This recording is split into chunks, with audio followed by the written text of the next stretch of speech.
What's up, tennis peeps? Thanks so much for tuning in. If it's not your first time here and you're enjoying the content, the best way to support this YouTube channel is to interact. Like, subscribe, and definitely comment if you have any questions. Today's video is going to be about a question I've got from a couple different people. We're going to talk about two different situations of low balls. A low, hard, skidding ball from the baseline, and also the short angle slice and how to deal with that.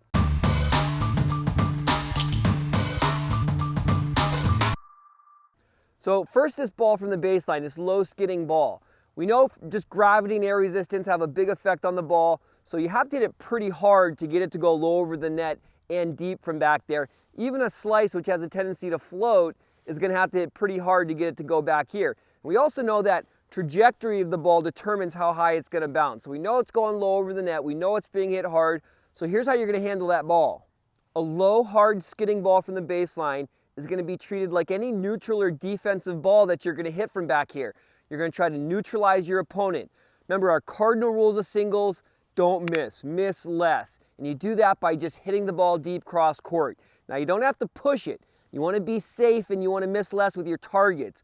I'm going to have a big target high over the net. If I understand it, I can still rip the ball, but with the intention of just neutralizing my opponent to a big target, deep cross court, where the court's longer and the net's lower. And yes, I'm afraid I have some bad news for you. You're going to have to bend your knees to get to this ball. If the ball's low, you have to get low. You got to get your racket still lower where that sucker's almost scraping the ground, and then you got to lift that ball up off the court. Now, I want you to feel almost like you're just getting picked up off the court. You can get airborne on this ball, but you got to use your body to get down and lift that ball up.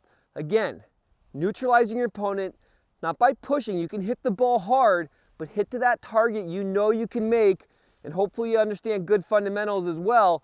That's going to help you be consistent. Now, on the forehand side, this is a great opportunity to use that follow through.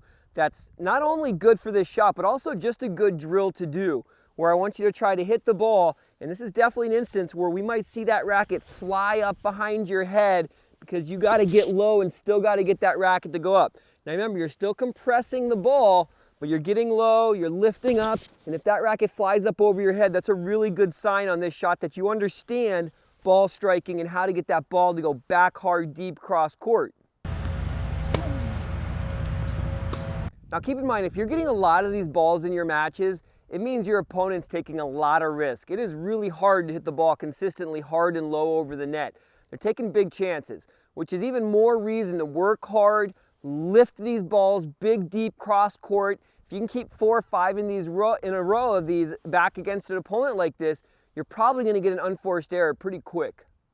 So another type of low ball, and a question I've been asked a couple times recently, is how to defend against the short slice cross court. That intentional strategy that your opponent can use against you that we see used at the highest levels of the game. Now, it shouldn't work against you. Your goal for this should be for this to be a losing strategy against you. And the reason it can work even at the highest levels of the game is that some of the best players in the world still don't know how to play the midcourt. But you just got to remember, when you're at the baseline, this is a shot you want. Your goal is to get a short ball. So if you're recovering back up close to the baseline and you're constantly like, where's my short ball? Where's my short ball? This is an opportunity. It should not be to your disadvantage. Now, all you got to remember is there's 2 different kinds of midcourt balls. And I did a whole video on this midcourt section. I'm going to link down in the description, but basically a lower midcourt ball is a ball you really got to have confidence in your volley on. Why do I have to have confidence in my volley? Well, because I know that this is just a setup ball. I'm going to play this for position. So now a put away would be different. A high midcourt ball that's more of an easy sitter. You're going to stop. You can rip that one cross court. Maybe still go forward in case you have to hit a volley. But this shot is an approach shot. It's lower. Maybe you're running more to get to it. I'm going to play it for position. Any out wide short low ball, whether it's a skidding slice or any short ball out wide, you're going to really try to move through. You're going to play it up the line for position because that puts you in the best place to cover the volley.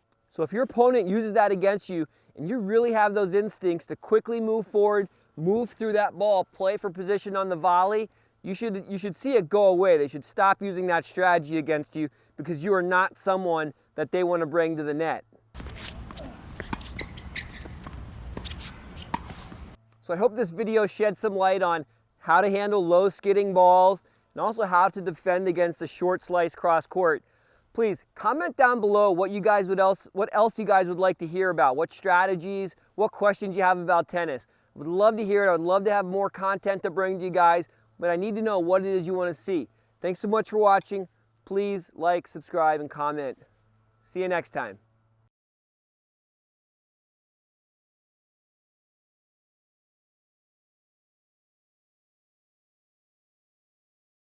And when it gets low, ow, I went bad in all kinds of different ways. Ow.